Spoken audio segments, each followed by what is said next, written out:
Saya melihatnya dari tren ya. Jadi kalau kita kan semua, percaya bahwa pandemi COVID-19 ini sebenarnya merupakan game changer, bagi, fiskal dimanapun Mhm. saja ya, di berbagai negara. Kita tahu bahwa tekanan penerimaan, itu terjadi di mayoritas negara, tapi juga di sisi lain ada kebutuhan untuk bagaimana pendanaan melawan pandemi ini ya, atau mengantisipasi dampak. Nah, Mhm. dalam konteks Indonesia ini kan juga terlihat sebenarnya kalau kita melihat bagaimana kontraksi penerimaan pajak di tahun lalu, terus kemudian juga, proyeksi ke depan, bagaimana pemerintah bisa mengelola resiko fiskal dengan lebih prudent, dan, akhirnya disitulah diperlukan suatu, langkah-langkah ya, dan saya bilang ini adalah sesuatu bagian dari reformasi pajak yang nantinya bisa membuat sistem pajak kita berkesinambungan dan bisa mendanai, berbagai hal untuk pembangunan ke depan. Seperti itu sih, Mas. Baik, sebelum kita berbicara urgensi dari revisi UU KUP ini, dari Mas Bawon sendiri perspektif Anda yang sudah existing ini seperti apa sih Mas UU KUP sehingga muncul wacana untuk merevisinya? Oke, sebenarnya begini ya, mungkin saya melihatnya dari sistem pajak yang existing.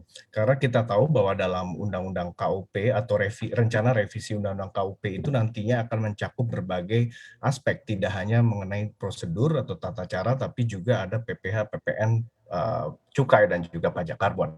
Ya.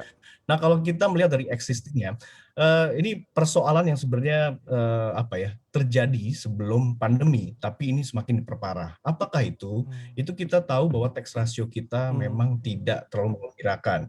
Jadi kalau kita bandingkan dengan berbagai negara, baik itu di level yang sama, negara, upper income, dan kemudian juga secara kawasan Indonesia termasuk rendah. Bagaimana juga dari sisi kepatuhan, ini juga sesuatu yang belum mengembirakan sejauh ini. Iya, iya. Kepatuhan belum mengembirakan, terus kemudian banyaknya juga informalitas atau shadow economy. Jadi bagaimana otoritas pajak itu juga, kesulitan dalam memetakan transaksi-transaksi, aliran penghasilan dan sebagainya. Dan yang terakhir yang perlu juga digarisbawahi adalah ketimpangan kontribusi.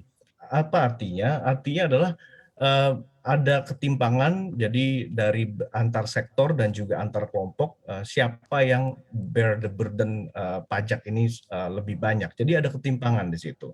Nah, persoalan-persoalan ini, lebih atau menjadi semakin mengemuka ketika kita tahu ada pandemi COVID-19.